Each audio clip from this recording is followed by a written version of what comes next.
Special relativity is a topic of physics that has long been proven to be very difficult for students, maybe not specifically for the difficulty of the theory themselves, but the fact that you have to abandon preconceptions. We'll use this example to explain some of the quirks of special relativity. Let's say we have two volcanoes, A and B, at rest with respect to one another in the same frame. They sit at a distance of 3 kilometers apart, and A erupts 4 microseconds before B. So the question is there a reference frame in which they erupt simultaneously? Well, firstly, we must identify what a reference frame is. A set of objects all at rest with respect to one another in which the laws of physics apply classically, meaning that Newton's laws apply.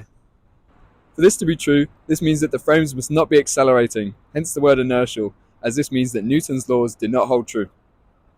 Correctly identifying a reference frame forms the foundation for solving most problems in special relativity, and so is a fundamental idea.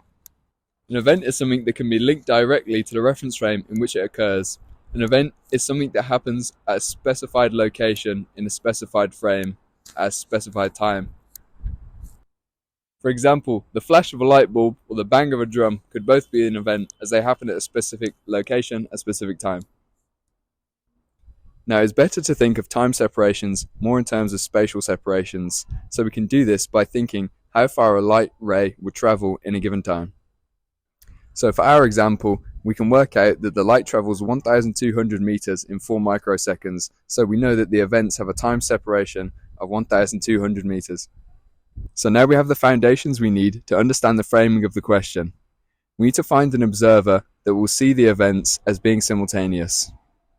As A erupts before B, we must find a frame in which we are moving from A towards B. We can imagine that the light from A has already travelled 1,200 meters in the direction towards B. We know the spatial separations between the two volcanoes to be 3,000 meters and the time separation to be 1,200 meters. In a reference frame in which the eruptions are simultaneous, we know that the time separation must be 0 meters. Using Lorentz's equations, we find that the speed that the frame must be moving at will be 0.4 c. In this frame, both events will be simultaneous, no matter the location of the observer. This is true because we assume that all observers are intelligent, meaning that although they may receive the signals at different times, they're able to account for signal travel time and work out the time that the event actually took place. Our example shows that simultaneity is not absolute. Any frame that is moving relative to the frame in which the events are simultaneous will not perceive the events as being simultaneous. So to summarize, an inertial reference frame is a set of objects or events at rest with respect to one another which is not accelerating.